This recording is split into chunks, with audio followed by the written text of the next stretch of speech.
La Escuela El Arado y el Mar presenta El cielo encapotado anuncia tempestad. El cielo encapotado anuncia tempestad. Y el sol tras de las nubes pierde su claridad. Oligarcas temblar. Horror a la oligarquía. Oligarcas temblar, viva la libertad. Oligarcas. La trinchera chavista que pone a temblar a los oligarcas. Nos hemos encontrado dificultades, ¿le vamos a echar la culpa a alguien? No, nos las tendremos que echar nosotros mismos. Si ustedes quieren que le diga con toda claridad la situación, es sencillamente que no haremos los 10 millones. Muy buenas, horror a la oligarquía está en el aire. Está en elaradoyelmar.blogspot.com, un blog que tiene nuestros programas y lo mejor del ciberespacio. ¿Un blog o un blog? Nuestro arsenal. Ajá, un arsenal de ¿Es teoría. el blog de la patria? El blog de la patria original. Estamos en las emisoras Voces Libertarias en Caracas, Radio Izquierda en Vargas, Radio Emisora Cultural de San Antonio y Miranda, iba a leer Radio Sandino en Yaracuy, pero ya no estamos ahí. Radio Coroba en Bolívar, en Lara, Ondas del Cercado, Radio Crepuscular y Radio Venceremos, y en Barinas, Voz de la Libertad, Radio Unión y Radio Catáver. ¿Quién ganaría las elecciones ahí en San Felipe y Yaracuy? Convergencia. No hay que ver, Digo yo, porque si el alcalde metió con nosotros y tal, ¿cuántos diputados sacarían esos pendejos que andan por perseguirnos a ¿Siguiendo a nosotros? Sí. No sé. Dale. Eso era en Radio Chamariapa. Yo creo que esos que- pendejos en Sandino que... no lo sacaron, ¿no? ¿Ah? En Sandino. En Sandino nos sacaron, en Radio Chamariapa nos querían sacar, pero ya no, porque quitaron al gobernador. Dale, ven. Dele. El teléfono para recibir sus mensajes, el 0412-977-6761. Eso es allá en Anzoátegui, Radio Chamariapa, en Cantaura. En Twitter estamos en @ungrano_de_maíz y en @el arado y el mar. Dicho todo. Bueno, qué silencio, ¿no? ¿Por dónde arrancamos? Bueno, no, se confirmó algo que nosotros veníamos alertando y confirmó la inercia con la que el gobierno venía actuando con la llegada de Pérez Abad al Ministerio de Comercio, la llegada ya directamente al gabinete. Se sinceró el gobierno. Increíble, lo de Pérez Abad, la verdad me dejó asombrado como otras designaciones, ¿no? Pero digo, en líneas generales, ¿no? La ausencia de sorpresas en el gabinete es llamativa y creo que alarmante, podría decir. No, y con esa designación de Pérez Abad sonríe la burguesía. Ujú. Pues ya sabemos que Pérez Abad es un hombre de los empresarios. Man. Sí, sí. Como que si tuviera un representante de Fede Cámara. Man. Pero fíjate el eufemismo con el que el presidente lo llama. Un hombre de trabajo. Ahí se queda, un hombre de la productividad. Sí. Pero fíjate tú una cosa. El único hombre coherente en el gabinete es Pérez Abad. Sí. Él no está engañando ni está metiendo cobre. Él es eso que está ahí. Eso es un mérito. Sí. En estos días de tanto disfraz, Tanta careta. tanta careta y máscara. Pero La que debe haber tenido algunas convulsiones anoche debe haber sido Rosa Natalia. Recordamos que al cierre del año 2015 tuvo un encuentro epistolar vía Twitter con Pérez Abad. Verifíquenlo en trincheraderosas.blogspot.com. no, debe estar contenta porque, ¿cómo se llama? Tiene buena mano, pelea con los tipos haciendo. Los tipos haciendo. Pero fíjate tú una cosa, lo que tú hablas de lo que llaman las líneas generales. El gobierno lanza o construye una estrategia. Ujú. La estrategia que construye es productividad. La economía productiva. Todo alrededor de la productividad. Ujú. Y la productividad es capitalista. Sí. Entonces tiene que nombrar a Pérez Abad, a Jesús Faría, que es un rajado, Sí. ¿verdad? Y al otro, el resto es cuento. A justificar la teoría que fracasó.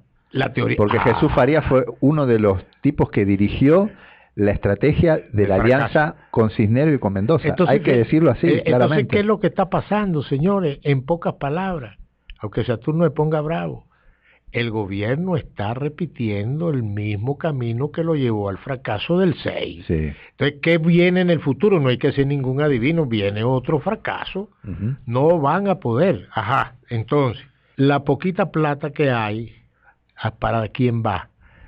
Para lo productivo capitalista que no ha producido nada nunca. Nunca ni lo va a hacer. Ni lo va a hacer porque son las leyes del capital. Sí.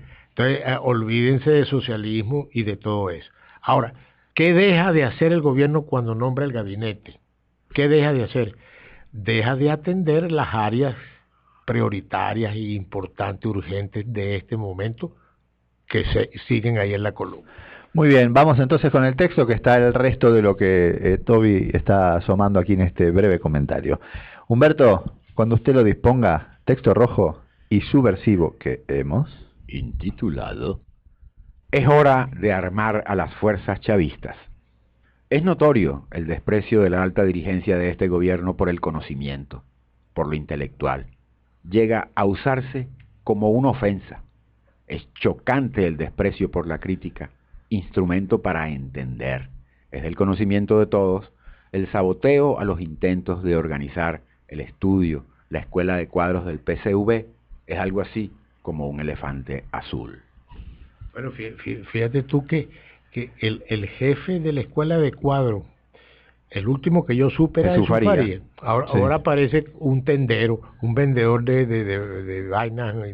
El comercio internacional, comercio e inversiones internacionales. Un ministerio nuevo. Un ministerio nuevo que viene, ahí vienen las divisas. Pero bueno, relaciones capitalistas. Ajá, pero estaba la muchacha esta que era ministra del Trabajo. Cristina Iglesias después. Que era secretaria de Paulina Gamo, ministra de Cultura, creo que era. Bueno, ADECA. Entonces, está bien, el pasado y tal, pero es que no hicieron nada. Es un desprecio. Y eso sin hablar que en la época de Chávez pujando por el estudio y ellos pujando por sabotear. Totalmente. Y lo sabotearon así, al final de la columna va a hablar, atención ahí la gente, sobre el concepto de pueblo. No, el pueblo sabe para qué va a estudiar, el pueblo sabrá cómo responder, ahí está. Decía José Vicente, el pueblo sabrá a la hora una cosa cómo responder, ahí está tus 2 millones por el pecho. Sí. Agarra de cómo es que te va a responder. Un caso muy muy elocuente también, nosotros otro ejemplo, digamos, del saboteo, es aquel programa que inició Chávez y que creo que duró 3 emisiones. A lo teórico. A lo teórico. Vea la importancia que le da Chávez a la teoría. Uno ve hoy los PDF de esos programas, las desgrabaciones de esos programas y había una densidad ahí que, qué bien nos haría hoy. Es que el problema del conocimiento es pensar. Al tú pensar, haces una estructura de pensamiento que te permite estudiar la realidad, con un montón de errores, un montón de mentiras, vamos a decir así, de no verdades, pero tú estás pensando. Sí. Pero si tú desmontas el pensamiento, entonces la masa, ¿verdad? La masa se embrutece. Es lo que hablaba el Che, un proceso embrutecedor. Entonces anda todavía en la esquina caliente gritando de que ellos son los dueños de la asamblea. Y el que está montado allá es Ramos Alú. Y ellos, el pueblo venció, la asamblea es nuestra, que es nuestra, la perdieron. ¿O qué pueblo es ese? No piensan, no se sienten a pensar, pero ven acá, ¿cómo es eso de que sale Cilia Flor y dice que es un triunfo en la calle y allá en la tribuna de la asamblea está montado Primero Justicia de Un Nuevo Tiempo y toda esa gente? Y tú sales en la calle, chico, a una esmirriada concentración a decir que triunfaste. ¿Quién va a pensar eso y decir, oye, aquí está pasando algo raro? Claro, es el signo inequívoco de que la autocrítica está prohibida para esas personas. Sí, pero la autocrítica, eso que tú estás diciendo, la autocrítica y el pensamiento. Oye, pero si tú no piensas, tú estás atrás del cromañón. Del Australopithecus. Del Australopithecus. Fíjate, lo que ocurre es que muchos de esos cuadros medios que fueron relegados en la Cuarta República por la alta dirigencia de Bucopellana migraron al chavismo. Pero no migraron nada más como individuos, sino que venían ya con la ideología socialdemócrata. Y se convirtieron, no hubo un esfuerzo por cambiar la postura político-ideológica que nutría esos cuadros. Los opusieron a ocupar cargos en la dirección de la revolución y lo que hicieron fue terminar enmarañando la posibilidad de dar el salto en la conciencia.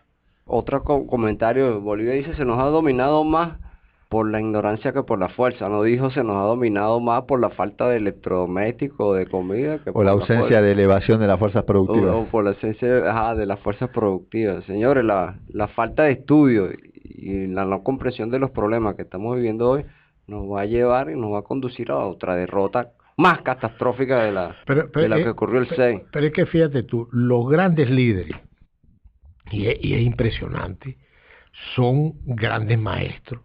Ahí tienes a Cristo. Y estudiosos. Una intervención de Cristo es una cátedra de su teoría. Pero tienes a Fidel, tienes a Lenin, ¿verdad?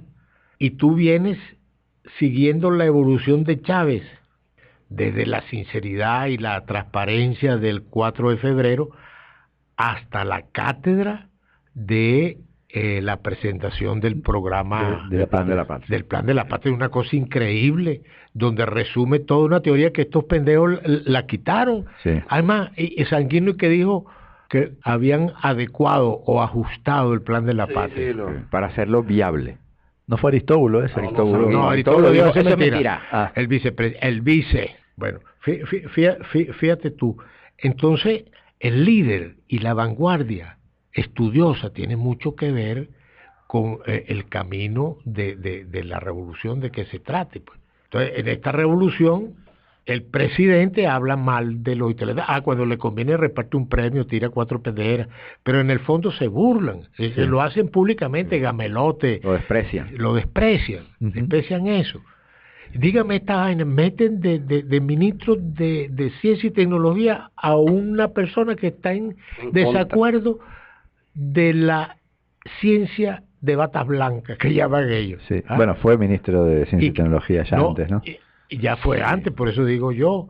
Entonces, oye, un desprecio, una falta de entendimiento. Mira, cuando llega el Che Guevara a Cuba y triunfan en La Habana, lo primero que hacen es ir a la ciencia de fronteras, a la ingeniería genética y a la computación. Las ciencias puras. Ciencias puras, claro, núcleos científicos por todos lados. No hablo más. Avance que nos quedamos relegados ahí en el texto. Al principio no se evidenciaba la necesidad del estudio, del conocimiento. Una declaración sin fondo arreglaba cualquier duda. Las cifras volaban tanto como la imaginación y la soberbia. No podía haber equivocación, no podía haber falla. El gasto social garantizaba el apoyo. Y así, el engaño sustituyó al análisis de la realidad. Quien hablaba de carencias, defectos, era catalogado de enemigo y así tratado.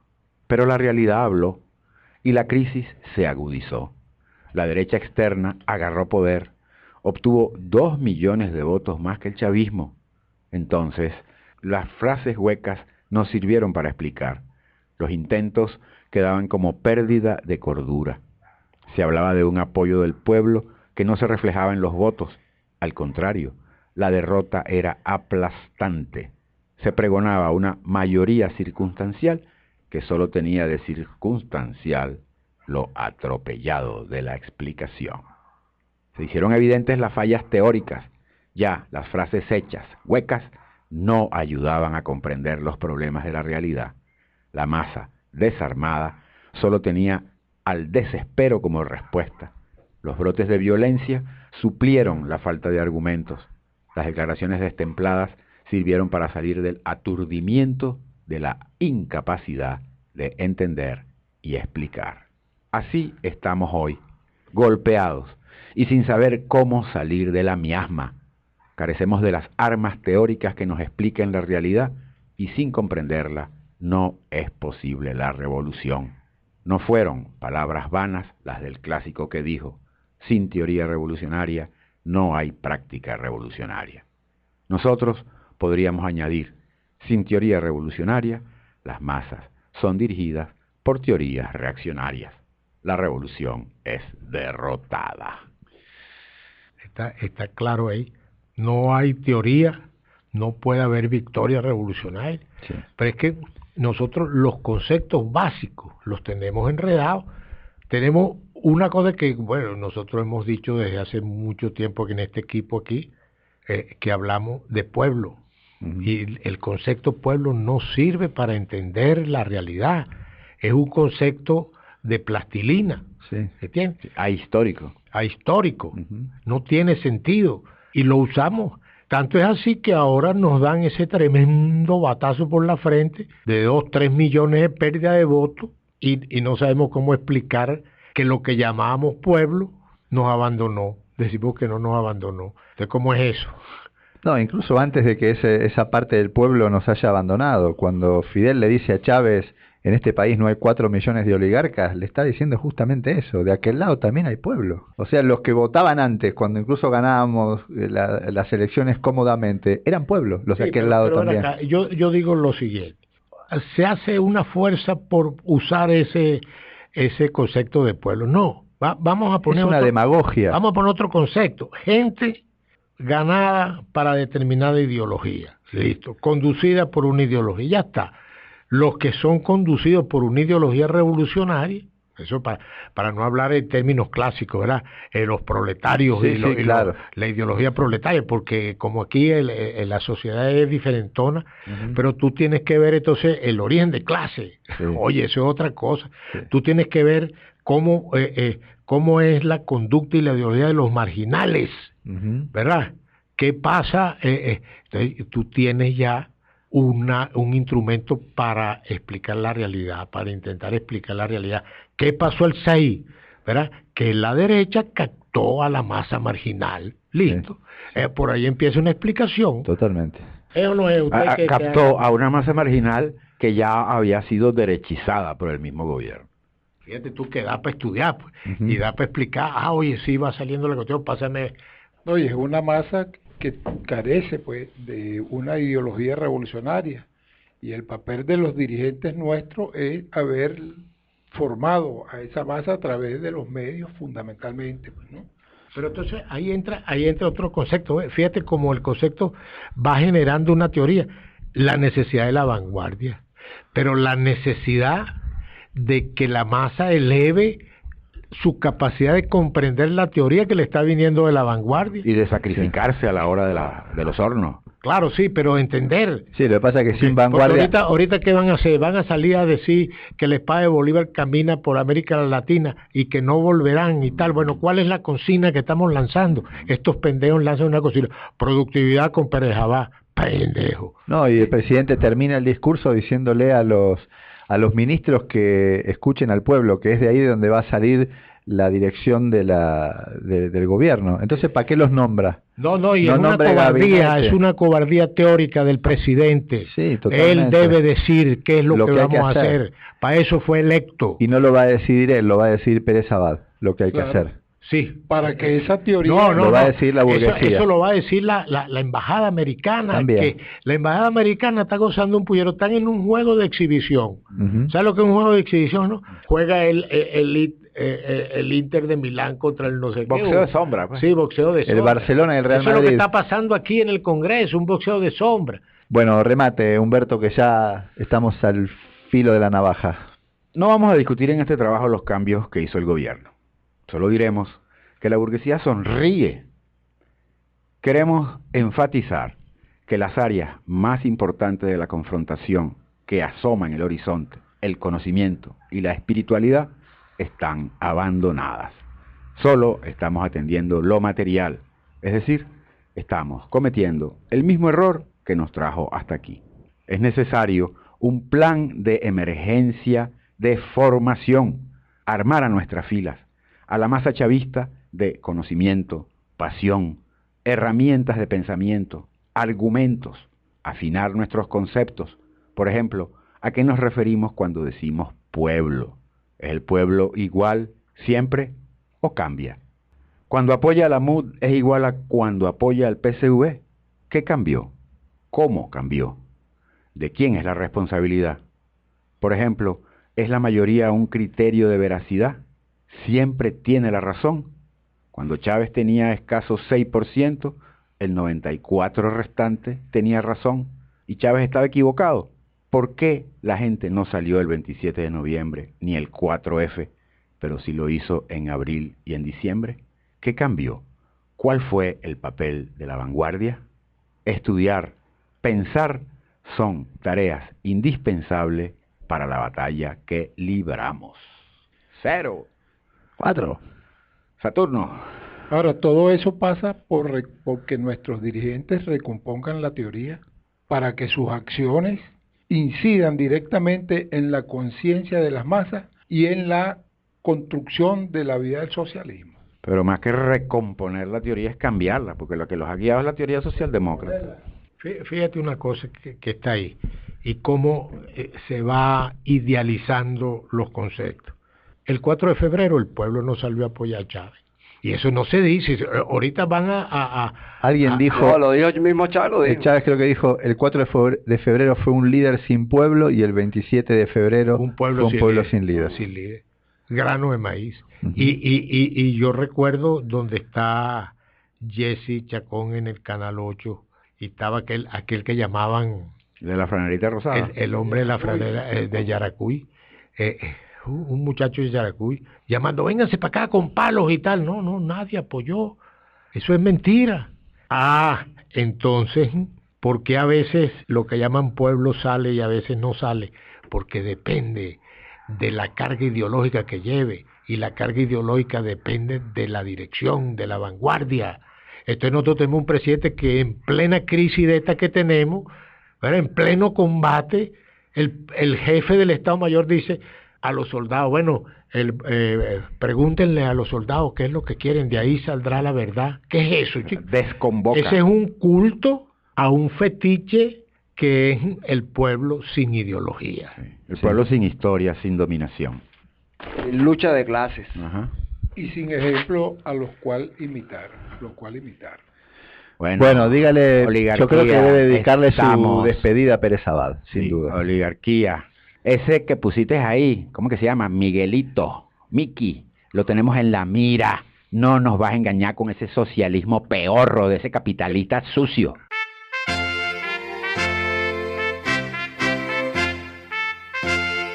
La Escuela El Arado y el Mar presentó El cielo encapotado anuncia tempestad. Horror a la oligarquía. La trinchera chavista que pone a temblar a los oligarcas.